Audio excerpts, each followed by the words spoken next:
That's what we just saw in the debugger. You can see that these things get resolved, but unresolved ones still point at stub code within the module. All right, and then just, let's see. I don't know if I even have this on the desktop. This is just a miscellaneous tool for your own purposes to kind of, if you ever feel like seeing like what does a module really completely depend on, there's a tool called the Dependency Walker, which will show you every module this thing imports and every module those import and every module they import, etc. So I'm just going to grab that quick because I don't think I have it downloaded.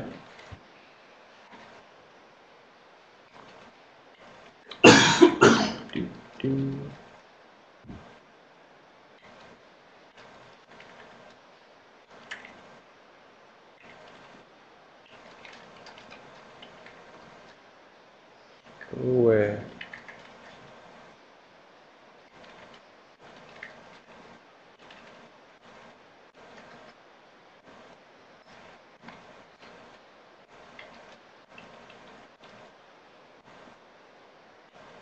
So, if I run depends.exe and I open something like Notepad or MS Paint, which we know has a delayed load module, so C:\Windows.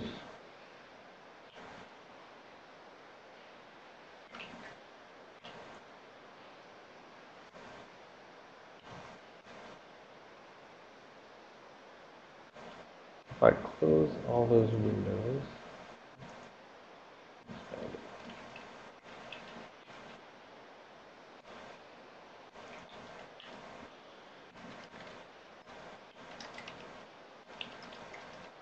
all right.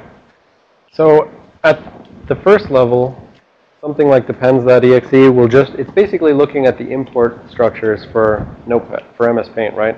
It's saying MS Paint imports through normal imports, you know, MFC42U, MSVCRT, blah, blah, blah. So each of these is like a normal import. And if you want, you can then drill down and say, okay, well, what does MFC42U import?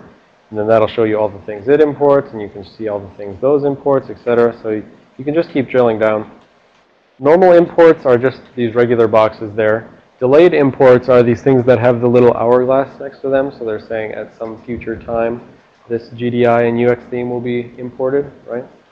And so actually, if we click on one of them, like UX theme, we can see these are the functions which it imported, right? We saw there were only 3 imports from UX theme. And so these will be imported just in time. And actually, it'll also tell you, here's all the exports for UX theme, right? So we haven't seen the exports yet, but of course, I said there's going to be just some big array that says, here's all the different things I export. And then there is one other, so we've seen delayed imports, bound imports, and normal imports.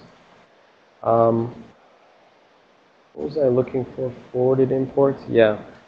Forwarded exports. Okay, I'll just say this, but we haven't got to it yet. No, I'm not going to even say it. We'll come back to that.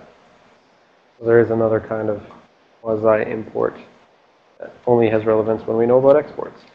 So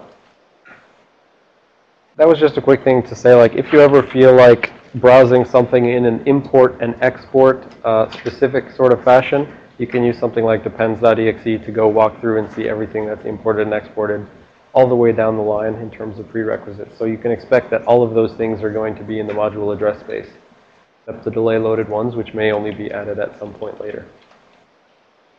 All right, so this is the thing I wanted to say before I told you what that blob of code that gets stuck in by the linker is. So there are 2 functions which you should know about because, I mean, 1, because this is how the delayed imports is actually implemented, and 2, because malware makes use of these functions a lot. They're load library and get proc address. So these are actually functions the system gives you in order to load library. That brings the DLL off a disk. You just say load library user32.dll, and it loads it into your current process address space. Get proc address, then, you take a handle given to you by load library, and you pass it into get proc address, and you say, for this module, user32.dll, call get proc address and say, you know, I want function whatever. Well, let's say I called load library ntdll, and then I called get proc address on NT query system information, right? That's what we did before in the import address table hooking thing. So you would call load library to get NTDLL, and you call get proc address to get back the function address, the absolute virtual address of NT query system information. And so now if you go back and you look at that import address table lab, you'll see that actually how they got the original address for NT query system information is they called, just in one big line, they called load library NTDLL, get proc address NT query system information. So the other thing to say then is, so now that you know the existence of these things, I can say that if I were to go back and step through that MS Paint example quick, you don't have to follow along here, but eventually in that MS Paint example, we just stepped over a function and like magically somehow all the code inside of that eventually filled in the function pointer thing. If I step into that function a bit and I keep stepping into different things that it calls, eventually I'll see that it calls load library, and eventually I'll see that it actually calls get proc address. So that's all it's using. The linker says if you're going to use delayed imports, it's going to put in a blob of code which will call load library and get proc address for you, and that's how it'll do the delayed load. So just quickly here, open up MS Paint again. Actually, since I saw that that second thing actually gets loaded before the first one, I'm going to set a breakpoint there because I know that's the first thing, and that therefore, if I set a breakpoint there, uxtheme.dll should not actually be loaded at that point. So, copy that, breakpoint that.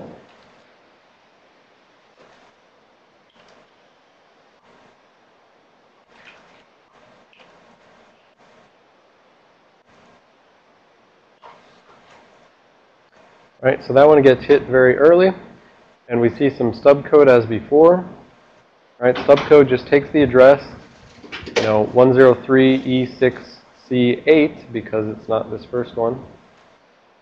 So we're going to step into that,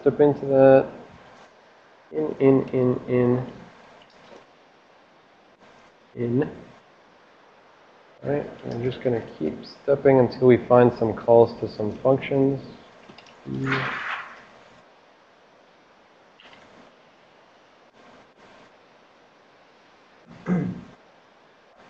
There we go. So I just kept stepping in, and I said, I just keep wanting to follow jumps, and I want to follow calls and stuff like that. And eventually, by just stepping in, I got to kernel32.dll, load library A, which is just the ASCII version. So eventually, this stub code is going to call load library. That's going to pull in uxtheme. Now, if I step out of this, there's this little step out arrow there, which says just run until load library is done. Let's see if it actually says it down here. All right, so that call right there, that was a call to load library. And you know what? Actually, this right here, that's probably like the import address table. Let's check. 1260 RVA MPEV.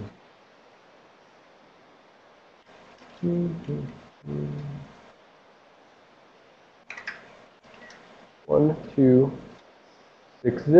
There we go. So it called the import address table to get load library, and then it went and delay loaded the UX theme. So that's why I couldn't see, like, right here it didn't say, call load library or something like that. It's calling into its import address table into UX theme. I mean, some things like IDA would probably figure that out for you. They would say you're calling to load library. But now I'm guessing this right here, this 11C0, guessing that's get proc address. And we just took the return address from load library, and we're going to pass it to get proc address. But actually, we got this jump there, so maybe not. Let's see. Well, let's check first. 11C0, back in the import address table. 11C0, get last error. Okay, that makes sense.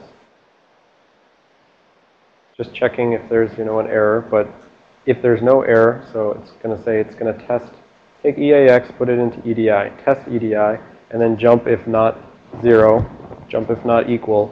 So it's going to jump over that get last error. So it's saying, if there's no error, I don't need to call get last error. So step, step, step, jumped over the call. Now let's see if this one's get proc address. 1268. 1268. And then get proc address. Interlocked exchange.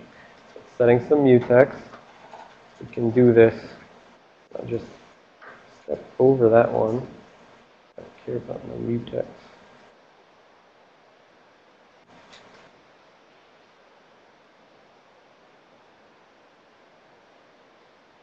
Oh, here we go. We're pushing some stuff, and then we're calling. All right, 1111C, or sorry, 11CC. Ta-da! Get proc address. Okay, we found get proc address. So I have proved my assertion that the stub code eventually calls load library to load up a DLL, get proc address to resolve an address. And actually, if we stop immediately before we call and we look at the values on the stack, we're probably going to see one of them is the passed-in string of the name of the function we're trying to import, or trying to resolve, rather. So let's see, I am right here right now, and if I look at the stack, pull up another memory window. I look at the top of the stack as the words. I'm going to guess that one right there is the string, like so. There we go, open theme data. So I got a pointer to the string open theme data on the top of the stack. And if I go back and look at the delay load imports for this function, the second one there is open theme data, right? So it's all just an elaborate ruse to call load library and get proc address. Now, I said that those are used by malware as well. So when malware uses it, it's frequently in order to obfuscate what functions they actually import. And therefore, the notion is, if I can look at the import address table for some malware, and I see functions like, open socket or, query registry value and stuff like that, I've got an initial idea about what the malware is doing, right? It has network connectivity and it's modifying the registry and stuff like that. So what malware will do is they will only import something like get proc address and load library. And then they have some strings, pseudo encrypted somewhere within the file, right? They've, XOR'd out the strings, so you can't just run strings on the binary. And so then all they do is their code just initially runs load library on whatever, kernel32.dll that they want to pull in, ntdll, and then they just import each function that they want by using get proc address. And so ultimately they'll still have the same functionality. It just won't have been done for them by the operating system. They'll do it themselves manually. And that's a way to sort of hide from initial analysis what functions are being used. And actually, that's also done when something, hopefully, well, as long as I keep moving along here at a rapid clip, we'll get to the packing lab today, and we'll go through unpacking some very simple unpacker like UPX, and you'll see how potentially it is using something like, so, well, I'm not going to jump ahead. So hackers and things like that will use load library and get proc address in order to resolve function pointers that could not have possibly been resolved at load time, because at load time the code was the packer code and all of your real code was compressed into a blob inside the pack thing. So, all right. Yep. So right here, this last thing is just saying that it's used by malware in order to hide it, so that they're not going to have all of the import names table saying all the functions they resolve, all the functions they use. They'll just resolve them themselves manually. So finally done to imports. Treat yourself to some fail, but unfortunately it's not time for a break. So make it quick, and then we will continue on. So on to exports.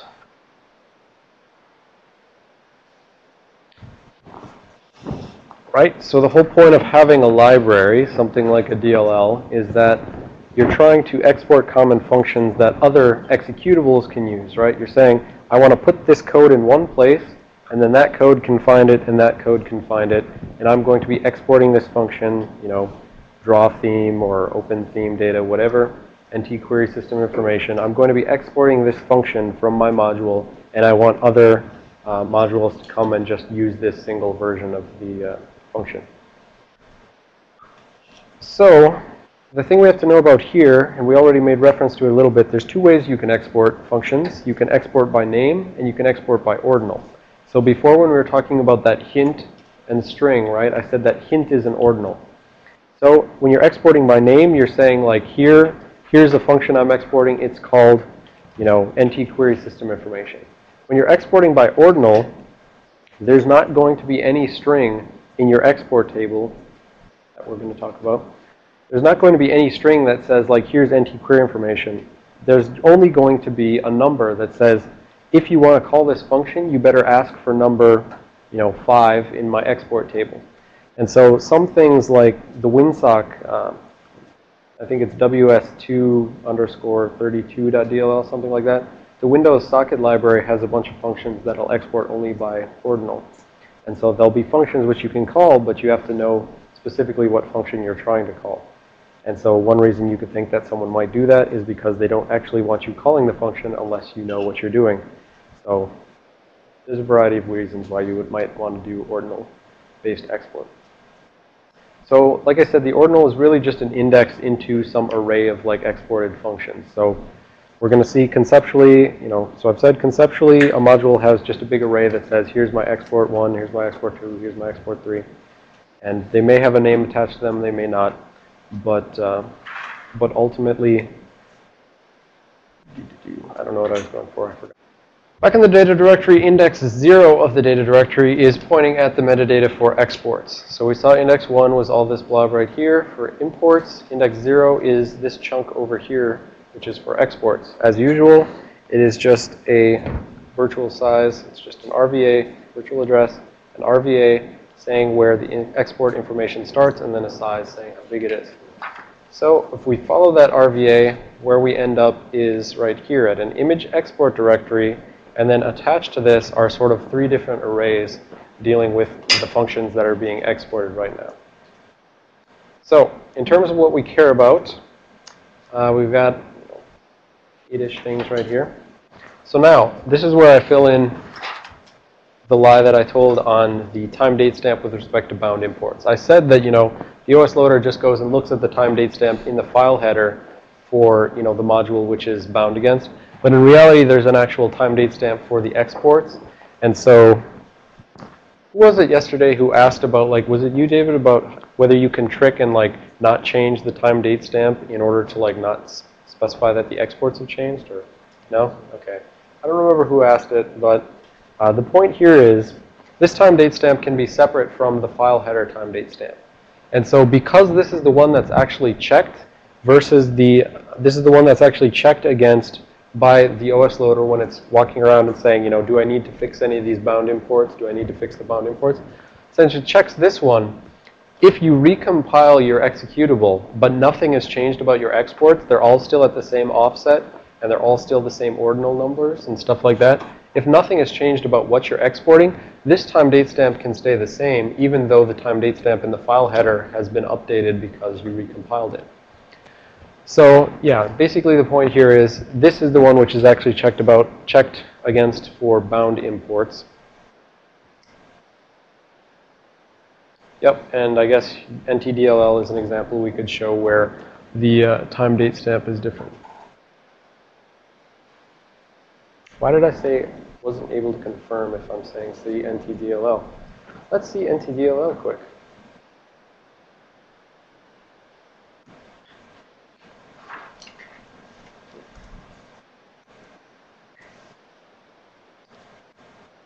For exports 498 ending in 82. There we go. Yeah, so here's an example, NTDLL, where the time date stamp, here it says 499 blah blah blah. But in the actual export directory in this time date stamp field, we have 498 something. So you can see the time date stamp is older here. It's 2009-206, and it's newer for overall, so 2009-209. So it was actually compiled 3 days later, and nothing actually changed in the exports, and therefore the time date stamp here was updated, but the time date stamp here was not updated.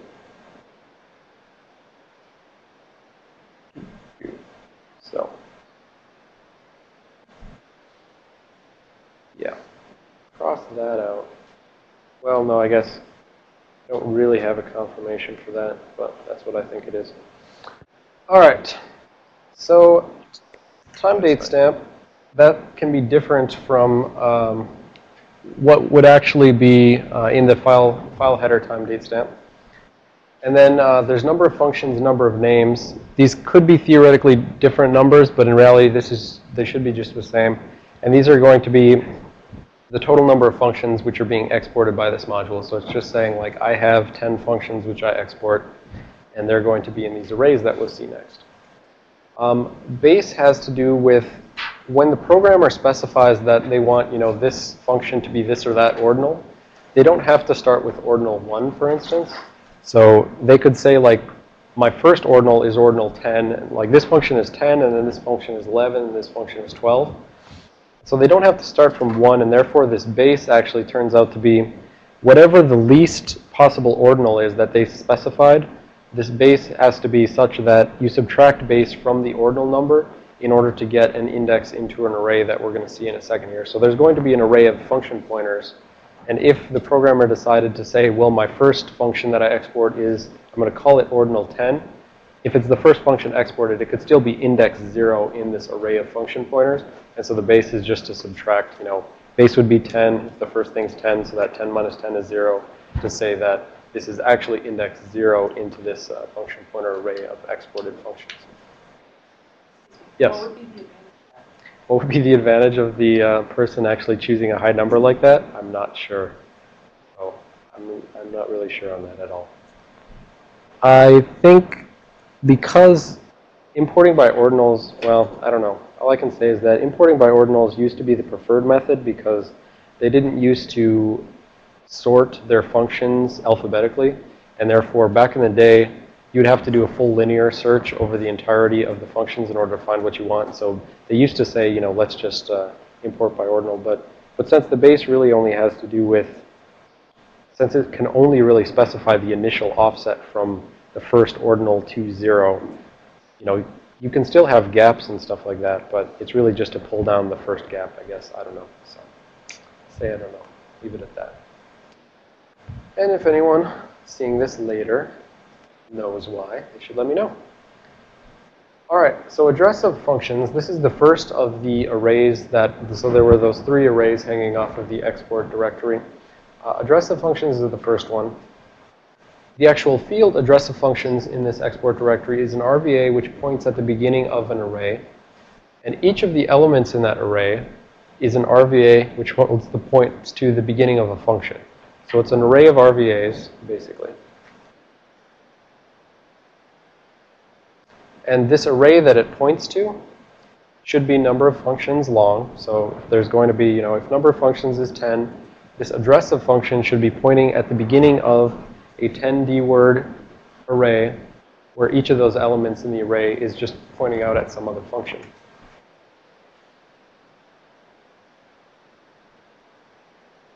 And specifically, the thing which is pointed to, this address of functions, this array it points to, we're going to call that the export address table.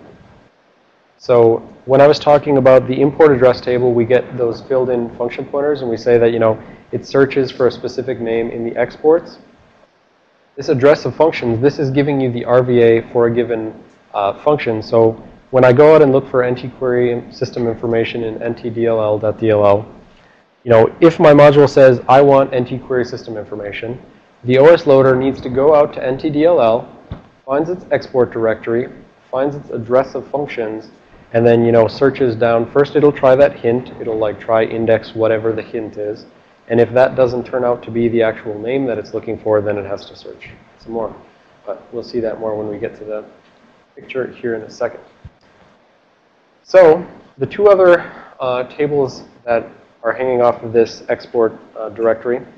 The first is the address of names. And so this, again, is an RVA which points at a table. And this table holds D-word RVAs. And each of those RVAs points at strings, which are the names of the exported functions. So address of names we're going to call the import names table, export names table. And so it's basically like the address of functions is the export address table. So it's like holds an array of addresses. And the address of names is the export names table, and that holds the addresses of a bunch of strings which correspond to those functions. And then the address of ordinals is basically a mapping between this function and the actual ordinal which would be used to index into the address of functions, which We'll see again in a second when I show the picture, and then we'll go back and say that again. All right.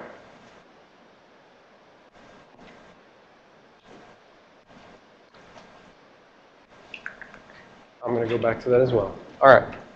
So we start out. So now the difference here between imports and exports. In imports, we saw before, there's one of those descriptors per module that you import, right? You have to say, I want this module, and I want that module, and I want that module. Exports, it's only saying, here's the functions which I export. Therefore, there needs to only be one image export directory in the entire program, right?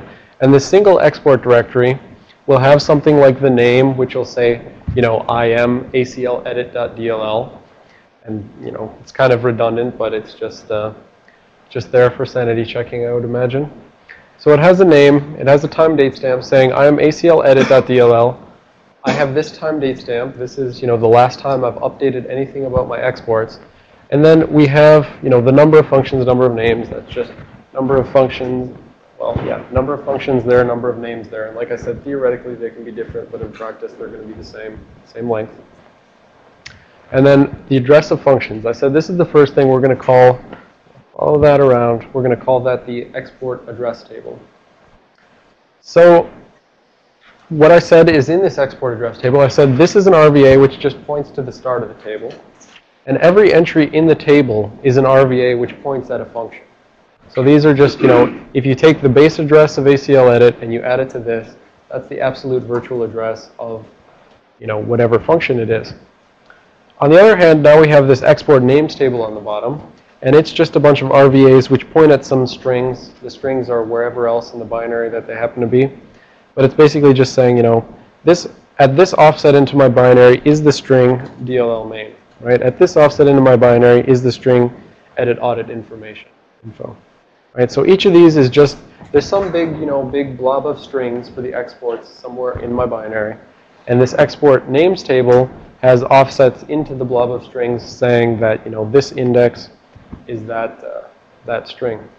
Now, the names table, so the names table is used to make a mapping between, or sorry, the name of ordinals table is used to make a mapping between this entry in the names table and some entry in the export address table.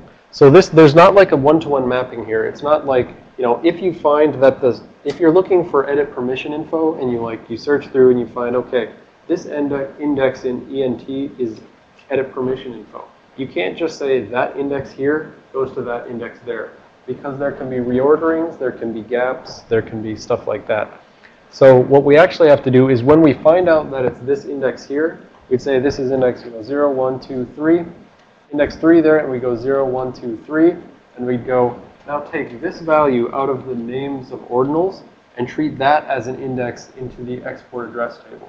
So this now we're saying, you know, go 0, 1, 2, and this is the actual address of edit permission info. This is the actual RVA to the function within this module.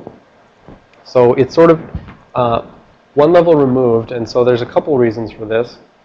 The first one is, nowadays, this table is sorted alphabetically, lexicographically, whatever. You can see that this is alphabetical right here, down on the bottom.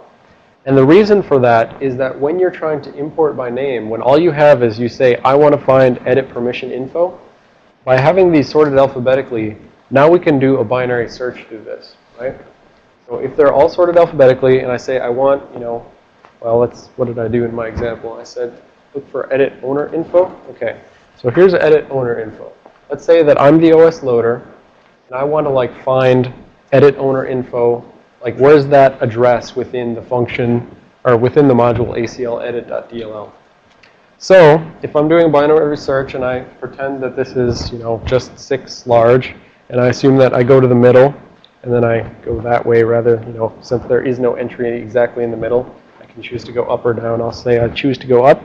So I go up and I take this RVA and I go there and I find, okay, so I'm looking for edit owner info up there at the top. And so I go, you know, is E equal to E? Yes. Is D equal to D? Yes. Is I equal to I? Yes. Is T equal to T? Yes. Then I get here and I say, is P equal to O? Right? So is owner info So O is less than P. So that means I've gone too far in my binary search, right? I've gone too far this way because O is less than P. So now I take, I get rid of that, and I go back down to this sub chunk of the array, right?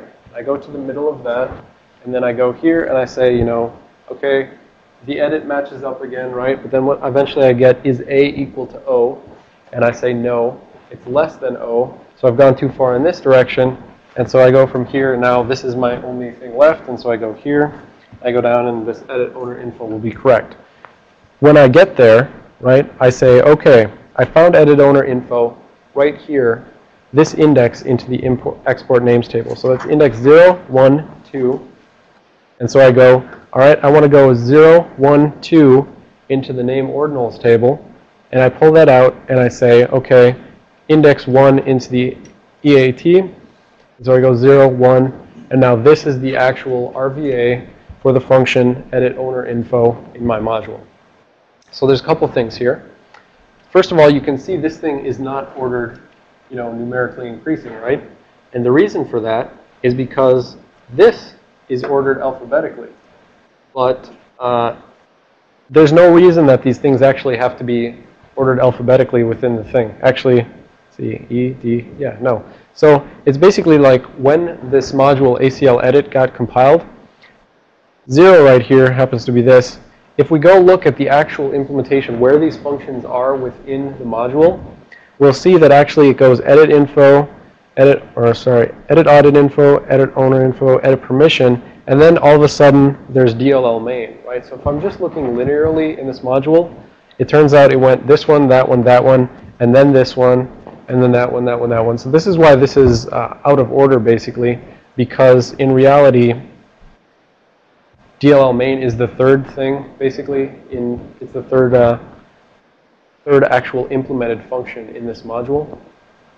And the other thing is we can see here there's a gap here. So it goes 0, 1, 2, 3. There is no 4. And then there's 5, 6. And so this could have to do with, for instance, deprecation. Or it could be like I'm not actually exporting something anymore. I think, yeah, same difference. You'd say if I'm deprecating a function like I'm not exporting it anymore, this export address table will still have, an index 4. And there'll still be some RVA of a function there.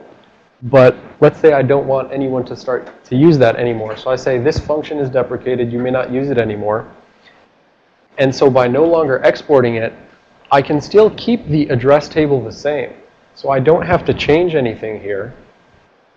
But by just getting rid of it in the name ordinals table and the export names table, by just changing these, I can get rid of your ability to ask for this unless you ask specifically for ordinal 4. So that's one way that you can keep this the same so that someone can still potentially import the ordinal if they want, or they can just import by name for anything which is still available by name.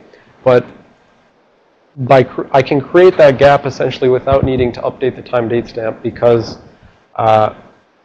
everything else will still stay the same, basically. The point is, if originally, whatever number 5 is here, if FM extension proc W was index 5 in the EAT before I got rid of this index 4, actually index 4, 1, 2, 3, 4, 5, 6, yeah, it was index 4. If this thing happened to be index 5 in the table before I got rid of index 4, it's still index 5 after I get rid of index 4, right? So this doesn't change. That address is still correct. The OS, any bound imports against that address are still correct. So if the linker went through and, it took this address and it added it to the base address and it filled it in for whoever imported FM extension proc, nothing actually in that module would change because that address would still be correct. So I'm going to go backwards now and explain stuff once again, and then I'll come back to this picture and ask you questions on it again. All right. So going backwards one more time. Right? Okay, I said time date stamp. This is the thing which is actually checked against when the bound imports are sanity checked, right? So the OS loader comes in and it says, is the time date stamp for my module still correct versus what was bound against? Base is just if you happen to be, exporting by ordinal and you give it some number greater than 1, then the base needs to be greater than 1 so that you can subtract it and get an index into that export address table. Address of functions, that was that top array right there. We said it's just an RVA to an array of RVAs, each of which points to a function. Address of names, that was the bottom array, and it just points at strings, saying, you know, this is, you know, whatever string for the function which I'm exporting. An address of name ordinals, that has a mapping between the string table and the address table, because there need not be a one-to-one mapping, because the string table got ordered alphabetically, right? So it's because the string table got ordered alphabetically, that means there's not necessarily going to be a one-to-one mapping between this and that. And then the names table is that mapping, basically. So what I just showed you was importing by name. So I said if the OS is importing by name, it searches this table doing a binary search, trying to find the exact string that it's trying to import.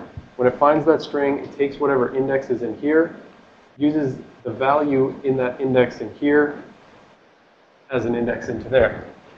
So you can see how importing by ordinal could be a lot faster, because when I say import by ordinal, if my thing says I want ordinal, or let's say that I know still that there's some function exported at ordinal 4, literally all the OS loader has to do is it goes to this table, finds this, and goes 4, got it, add it together, done. Right?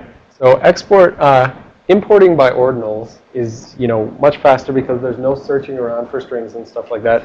And that's why I said previously they didn't have these sorted. Previously, these were just in the order that they occurred in, and then, you know, there would be more of a one-to-one mapping there.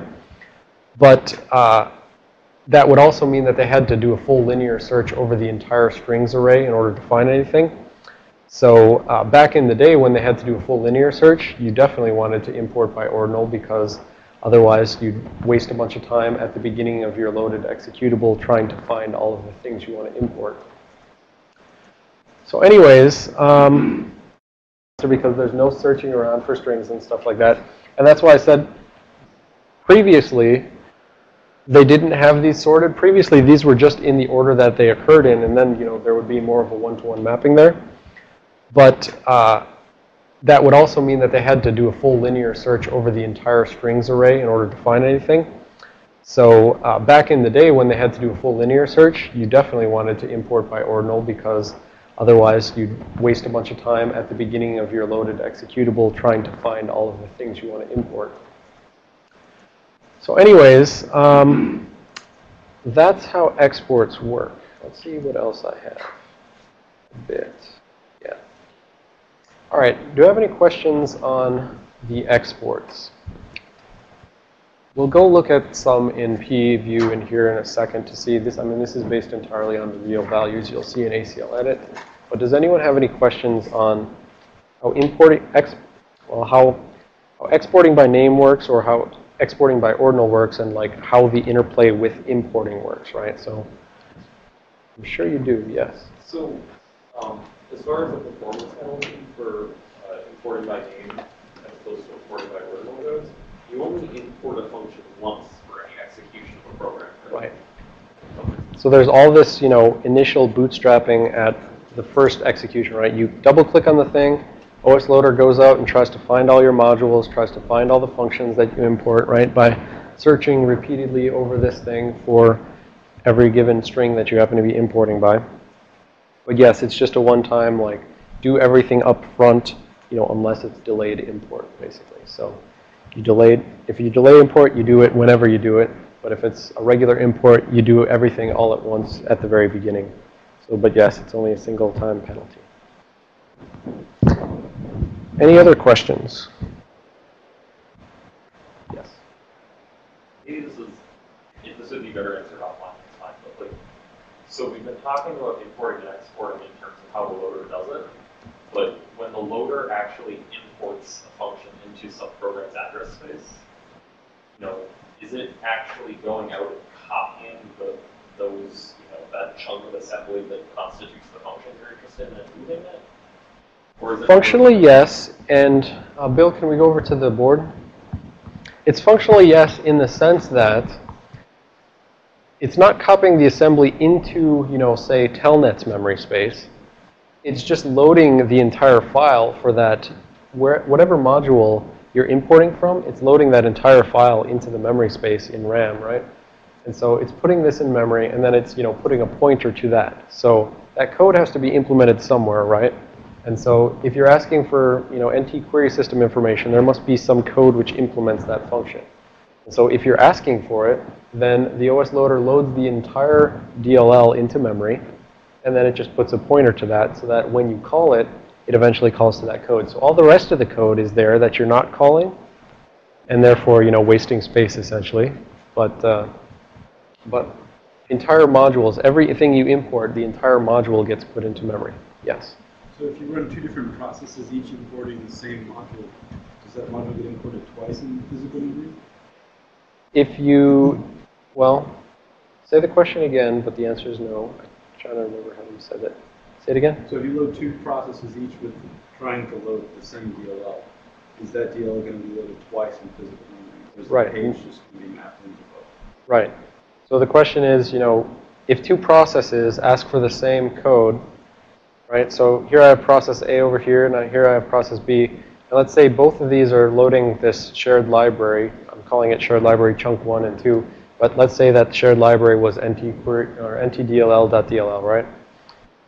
What's going to happen is that for each of them, that code is going to be mapped somewhere into physical memory. So chunk 1 gets put here, chunk 2 gets put there in physical memory, wherever it gets put. But both of these things have the same mapping, right? So this one asks for ntdll, and its virtual memory is pointing at one chunk in physical memory. This one also asks for ntdll, and its virtual memory is pointing at the same chunk in physical memory, right? So there need not be duplication of, wasting the RAM once per process, right? So each process, the OS, part of its job in terms of, saving space and utilizing memory efficiently, part of its job is seeing where it can have the same data in physical memory mapped to potentially different virtual addresses and different process spaces, but ultimately it only wants one copy in physical RAM. And there was something else I was going to say. Is that still the case even across different users? Is that the case across different users? I would say probably, depending on how the user switching is done and stuff like that. I'd say probably, but where you're thinking is in the notion of if I write into, if I write into this, does that change show up in some other user? The answer is no.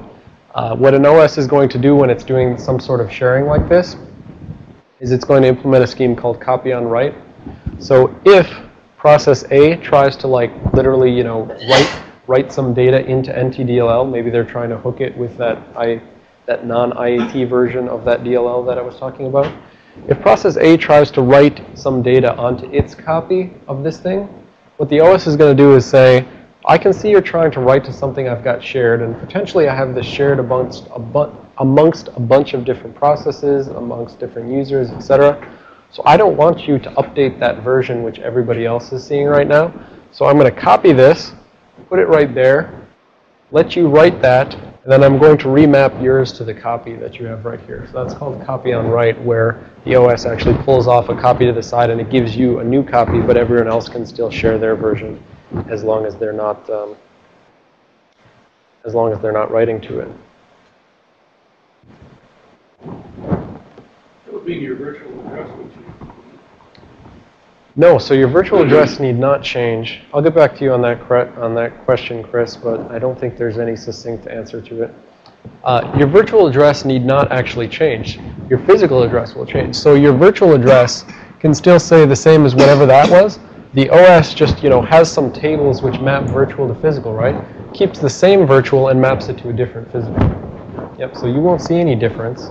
You'll still be accessing the same exact address. It's just behind the scenes, the OS switches out a different chunk of physical memory. Yep.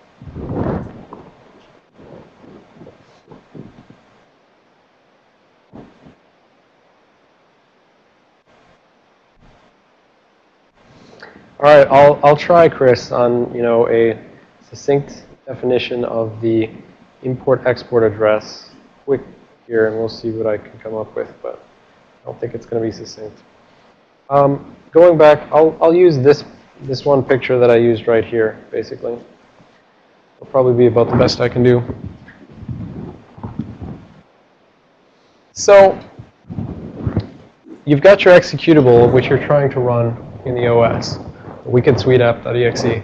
When I double-click on this executable, the OS, takes the chunk, takes the pieces of the disk off disk, maps them into memory. That's this dotted line here where it maps it into memory. This is virtual memory. This is some file on disk. So it maps it into virtual memory. But then it looks and it says, oh, I see that you requested that I import mylib1, mylib2, libc. It sees that you requested those because each of those things there that says import mylib1, mylib2, and libc, each of those things right there is what I'm calling a import descriptor. So this array right here of mylib1, mylib2, and libc, that is essentially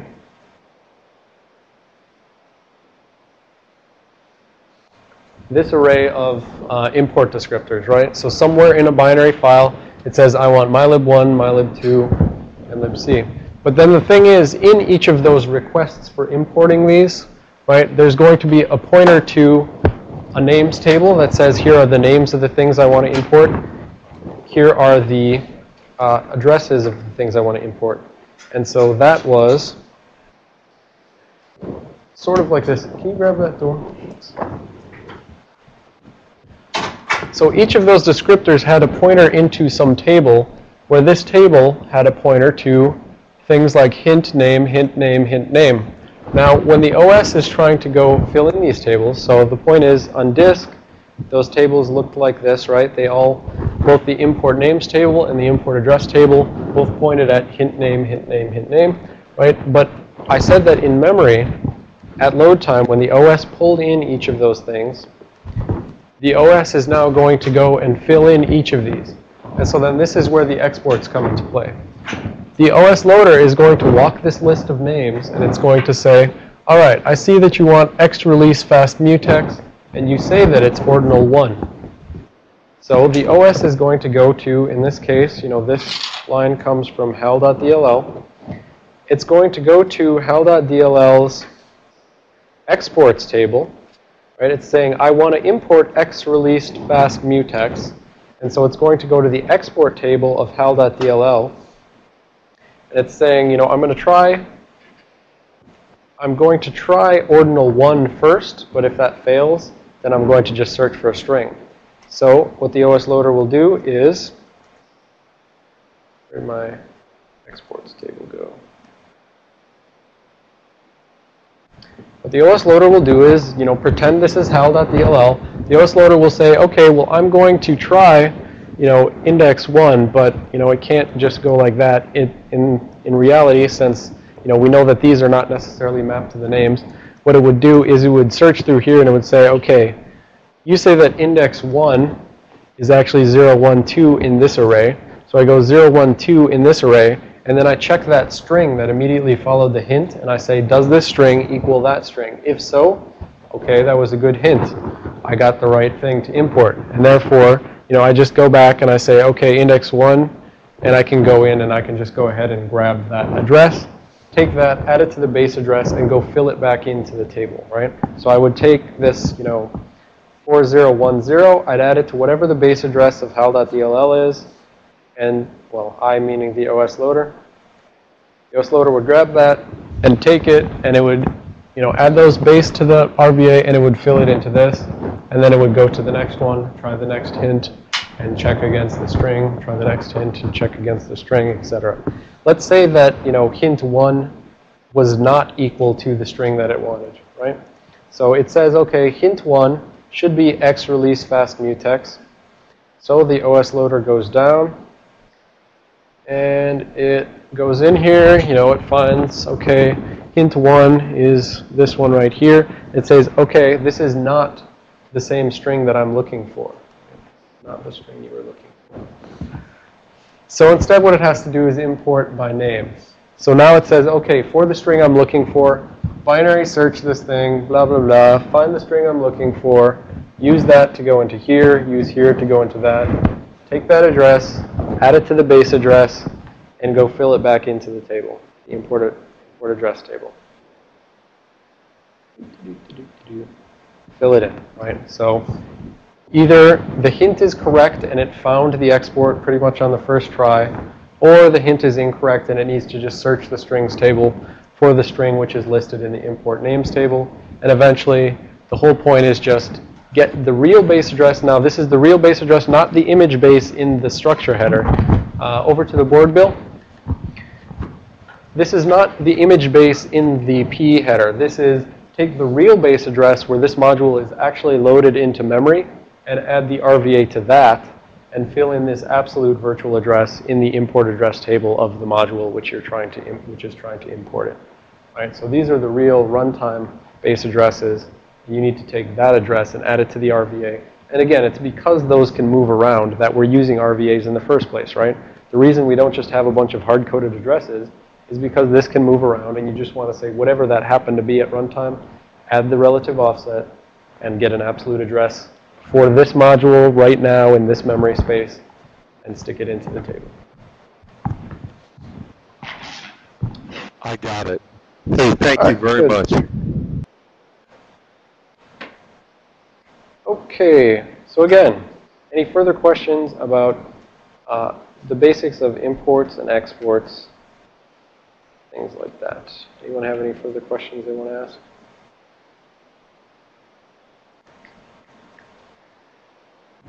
Anything else with this? The hint is filled in by the compiler. Right, at the link time, right? So at link time, you know, the linker can know, okay, well, it's going to import, it wants to import this or that module, right? And it can go over and it can check the exports of the thing which it would be imported from at load time. And it can say, okay, it looks like you want, oh, going back up here. At link time, the linker can say, okay, it looks like you want X release fast mutex.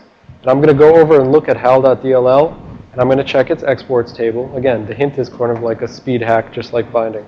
It's filling that in at link time so that you can, the OS loader can potentially find it that much faster. Basically. Yeah. All right, so time for a 10-minute break. And then we'll come back and talk about forwarded exports.